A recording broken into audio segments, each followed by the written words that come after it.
বৈরী আবহাওয়া ও সরবরাহ সংকটের অজুহাতে আবারও বেড়েছে সবজির দাম। সপ্তাহের শুরুতে যা নিয়ে বিপাকে রাজধানীর স্বল্প আয়ের মানুষ। ঈদের পর বাড়তে থাকা মাছ ও চালের বাজারের দাম এখনও আসেনি হাতের নাগালের মধ্যে, তবে স্বাভাবিক রয়েছে মুরগি ও ডিমের দাম। সপ্তাহের ব্যবধানে পণ্যের দাম কমার তুলনায় বাড়ার প্রবণতা অনেক বেশি। তাই মধ্যবিত্ত ও নিম্নবিত্তরা হিমশিম খাচ্ছে পকেটের হিসেব আর বাজার দরের মাঝে সামঞ্জস্য আনতে গিয়ে। সপ্তাহের প্রথম দিনেই বেশ ঊর্ধ্বমুখী সবজির দাম। প্রায় সব ধরনের সবজি কিনতে গুনতে হচ্ছে অন্তত 50 টাকা। কাঁচামরিচের দাম মানভেদে এখনও প্রায় 300-র ঘরে। ব্যবসায়ীরা বলছেন অতিবৃষ্টি, সরবরাহ ঘাটতি সহ নানা কারণে দাম বেড়েছে প্রায় সব কাঁচা পণ্যের।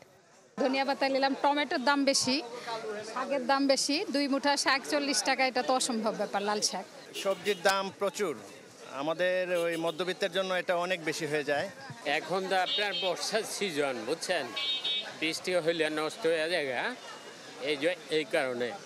আবার 2 সপ্তাহ 3 সপ্তাহ বৃষ্টি না হলে শাকটা একটু উৎপাদন তখন আবার কমে। বৃষ্টি হলে তুলতে পারেন, আর বন্যার একটা ক্ষতিকর প্রভাব পড়ে। বন্যা তো আমরা দেখতেছি চারদিকে এখন, এই কারণে উৎপাদন ব্যাহত হওয়ার কারণে সবজির দাম বেশি। দামের বড় পরিবর্তন নেই মাছের বাজারেও। আবহাওয়া পরিস্থিতি কিছুটা ভালো হলে মাছের দাম কমবে বলে আশা বিক্রেতাদের। দামের পরিবর্তন নেই চালের বাজারেও। আমরা ক্রেতা, আমাদের দরকারের জন্য কিনি, আমাদের কেনাই লাগবে, যেভাবেই হোক, কষ্ট করে হোক। তারা বলতেছে তাদের কিনতেই বেশি পড়ে, মানে কেনাতেই বেশি পড়ে।